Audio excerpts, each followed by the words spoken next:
If you change the way you look at things, the things you look at will change.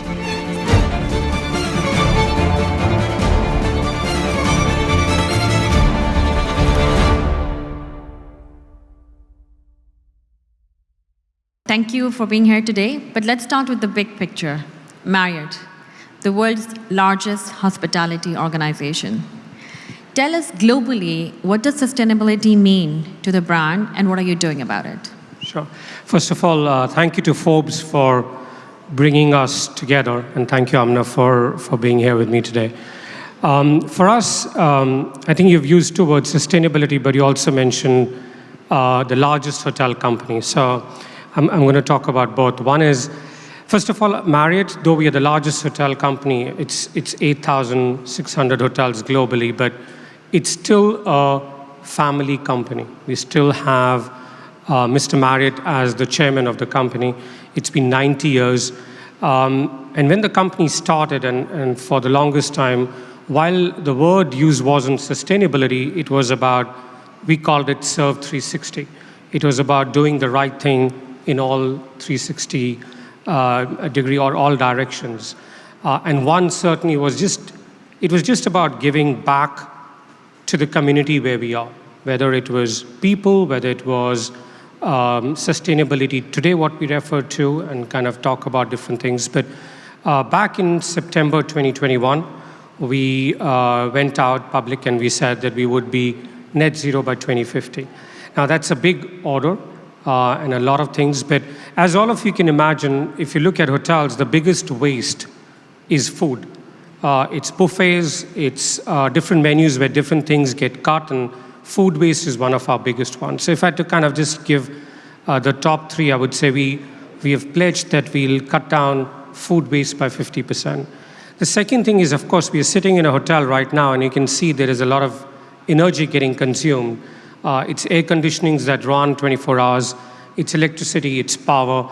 So the second clearly was for us to say, we'll cut carbon emission, and we'll kind of see how we can get into renewable energy and cut it down by 30%. And third, but certainly not the last on the list, but maybe for this particular discussion would be water. So we see a lot of recyclable water bottles around, and that's a big component because there's a lot of plastic and a lot of water waste. So those three are our biggest pillars, and kind of looking at a 50, 30, 15% reduction to get to that net zero one day. Thank you. And these are very pragmatic, impactful actions, and I like the way you quantify them.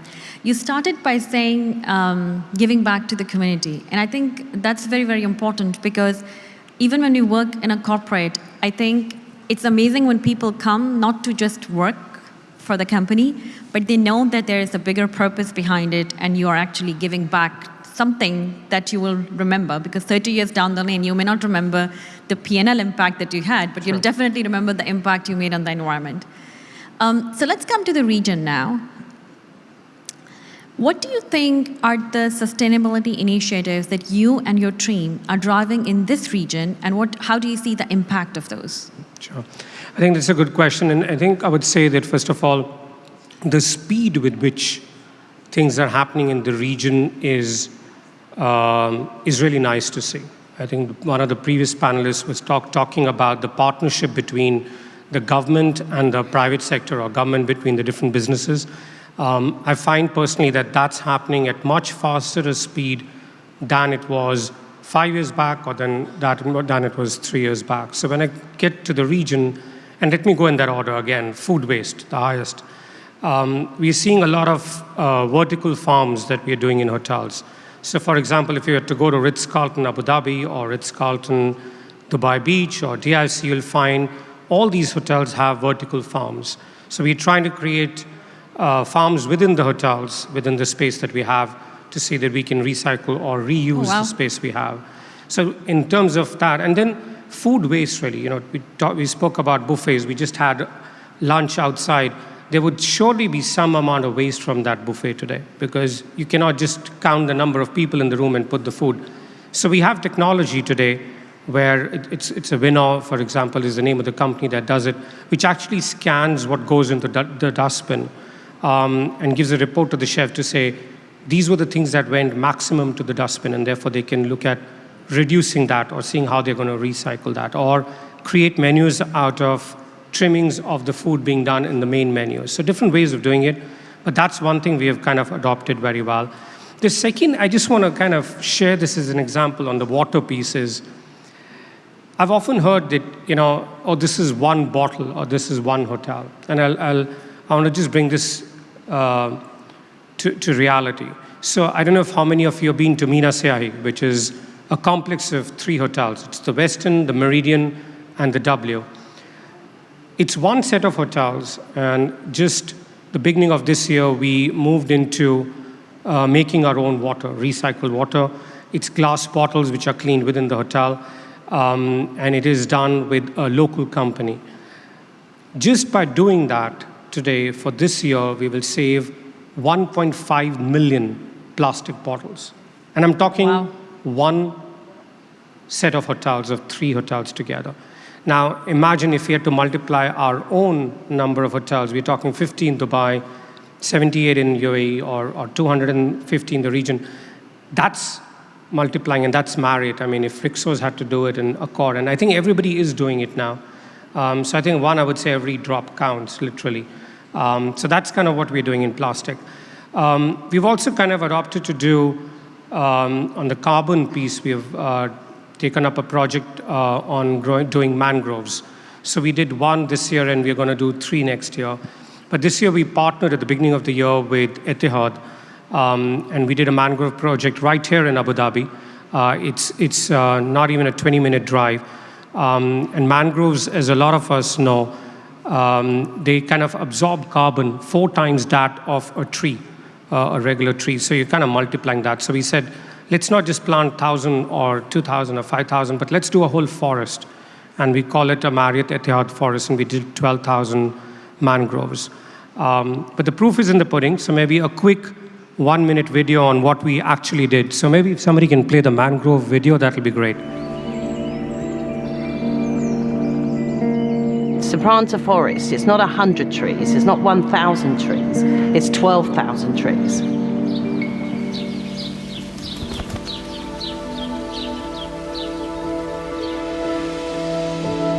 Sustainability and the environment has always been really important to me. I grew up on the northeast coast of New South Wales, so the ocean and the coastline was a big part of my life.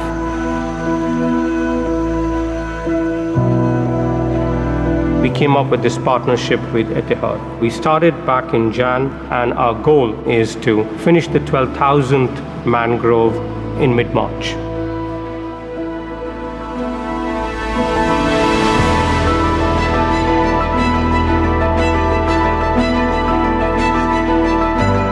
So I feel very proud of all the work that is being done by the UAE MBC team and the leadership of that MBC group. I'm very proud of all the associates who actually started this project with us back in Jan.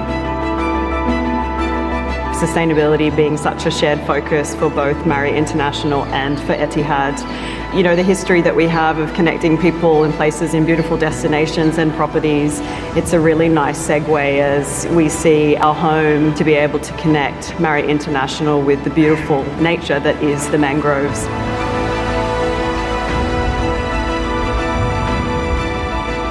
It's taught me an awful lot about sustainability. We think we know a lot, but do we really? This is not just a one-off project that we've done over the last 3 months.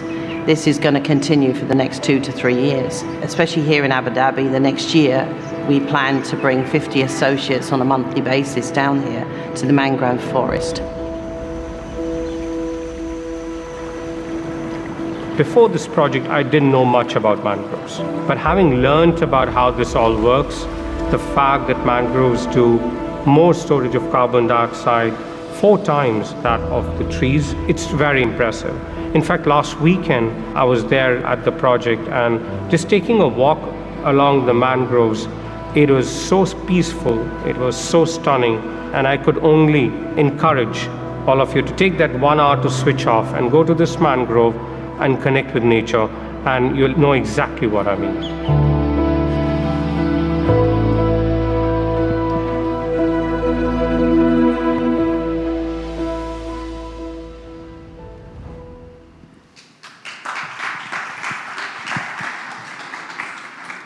Love the video, beautiful message. You were talking about technology, and you mentioned this great technology that is able to check the wastage and then predict the demand. So, of course, technology will drive sustainability in a much more faster way, and it will help us accelerate the impact. Another aspect, do you think, could be consumer sentiment? And do you see the change in the consumer sentiment? I'm saying that because we did a research and we learned that 94% of the customers in UAE are willing to move towards more sustainable brands and take an action in their personal capacity towards sustainability. And I think that would really help drive sustainability. To your point, every drop counts. Would you like to comment on the consumer sentiment? Sure. I think two things. You mentioned one is the consumer sentiment. So we have a loyalty program called Marriott Bonvoy. Hopefully some of your members in this room of the program. We today have 186 million members, and we did a survey with them. But I'll keep the number regional and maybe have two touch points. One is UAE and one is Saudi Arabia.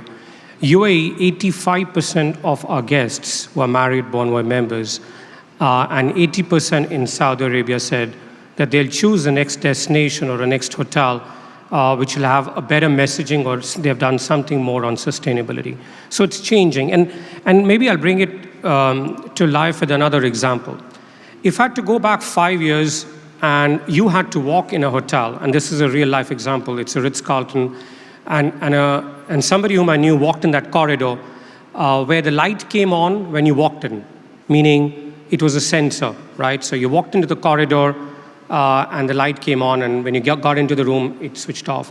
And that person actually told me that, is this real luxury that, the lights are off and you walk in and then it comes on? This doesn't feel luxury. The same hotel today was taken as an example of saying that they're doing so much to save energy that all the lights are off in the corridor when there's nobody, and it just comes on when somebody's there. As simple as that, it's a sensor. But all I'm saying is the mindset is changing. The same people who said, is this luxury, are saying, well, this truly is luxury because sustainability connects to that. So I think the mindset is changing. We're seeing our guests kind of choose more from things where they're more sustainable. And what's really nice to see is also our people who work for us. End of the day, our business is so people-focused. We don't own hotels. We have a lot of different owners who own. We just manage as Marriott under different brands, be it Ritz-Carlton or St. Regis or Bulgaria, whichever brand it might be. But it's really the people who bring it to life. And those people who are actually doing the service, who are doing the rooms, they have started believing in it. So I think that's a real mind shift change, which is helping us to continue this journey on. So are the special corporates, and maybe more than me saying anything on special corporates, MasterCard is one of our corporate accounts. How are you seeing, things changing in your organization? And I've often heard you talk about sustainability as well as a leader. So how are you seeing things at MasterCard and for you personally? So we see sustainability in 3 dimensions. It's a bit broader, and its first aspect is people. People is about diversity and inclusion. And I'm a personally very passionate advocate of women's inclusion in every sphere of life and every possible industry. So I'm very proud 99% of my leadership team is women running big P&Ls, big segments. We have a policy for every slate. We need to have an equal representation for women. So that's the people part. There's a prosperity part, which is about inclusiveness. So we see a lot of people who are excluded from the financial services. We see a lot of SMEs. In this region alone, 34% of the SMEs have no access to affordable finance, and SMEs are the backbone of any economy. So that's a financial inclusion goal. We have a pledge to include 1 billion people into the digital economy by 2025. And this includes 50 million SMEs and 25 million women entrepreneurs. And the last part is the planet. So it's the people, the prosperity, and the planet. We have a Priceless Planet Coalition where we work with partners like yourself to plant 100 million trees by 2025. All our offices are done in an environmental responsible way. To your point of lights, it used to annoy me that if I'm not moving, my office lights go out and I have to wave.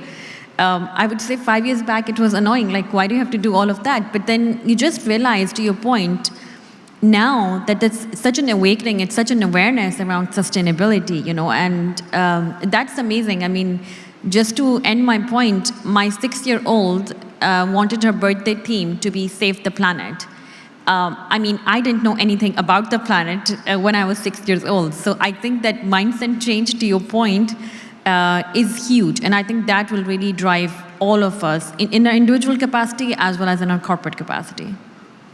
I think I just want to take that point of yours and talk about one more thing, and that's that everybody in this room, everybody who's listening, everybody who is participating in any way, every time we talk, I think we are doing something good towards it. And I think we need to bring both technology and people. We spoke about the technology, about food waste, which certainly helps. And you can use technology to, for example, the mangroves, which we recently did. 12,000. We actually had 12,000 associates from our hotels go and plant the mangroves in Abu Dhabi. And guess what? It's not the 12,000 mangroves only now. There are 12,000 stories out there which get spoken about, because each employee goes and talks to their family, talks to their friends, talks about their experience about going into the mangrove and planting it. So much so that a lot of our people have come back and said, so where is the next one? And as the video said, we will do a lot more. We made this video about in January, and we were reminded by our own people saying, when is the next one? And we have 3 happening next year, one in Dubai, one in Ajman, and one in Fujairah. So I think it's both about, to your point, about people and technology, and I think both need to come together. Sandeep, that's an amazing point, because I think I always say that technology is as human as we as humans want to make it. And I think by including people in those initiatives, to your point, people do not really remember the numbers. They may not remember that this is Marriott's goal on sustainability. I hope they do, but I think having that impact, that they did it themselves and they could go back and share their stories, that's really, really powerful. Anything that you would want to leave the audience with, as we heard these great stories from you and the great impact that you're having? I think I'll just go back to what I said earlier. Sometimes a lot of us, whether in a corporate role or individual, we do a lot of things, but at times we shy off to talk about it because it could be seen as, we were just having a conversation during lunch with a few colleagues, but where we said, we don't want to be boastful. But for me, I think it's all about talking. The more we can talk, the more examples we can share, the more things we can give out, I think people will just pick up different ideas and talk about it. To my example of the 12,000 mangroves, we could have easily finished it within 2 weeks with drones and other technology. But I think that today when we have 12,000 stories and 12,000 people talking, it just multiplies. So all I can leave a message is that while there's a lot of good being done on sustainability, thanks to these kind of forums being organized by Forbes once again. But I think the more we can talk, the more we can showcase, different ideas will get picked up and the message will spread. But this subject is not a fad, it's not a fashion statement. For all the good reasons and right reasons, it's here to stay, and fortunately here to stay. Thank you so much, and I would like to end this great conversation. Thank you, Sandeep, and thanks to Forbes for organizing this, with a great quote that I can leave you with. If you change the way you look at things, the things you look at will change. So if we do not look at sustainability as an ROI or a cost reduction initiative, but we look at it as we are saving the planet, and we will leave a more green and a more livable planet for our children and next generation. All of us can play our part, and to your point, it will get done. Thank you so much. Thanks, Sandeep, for this Pleasure. wonderful Thank you so much. Thank you.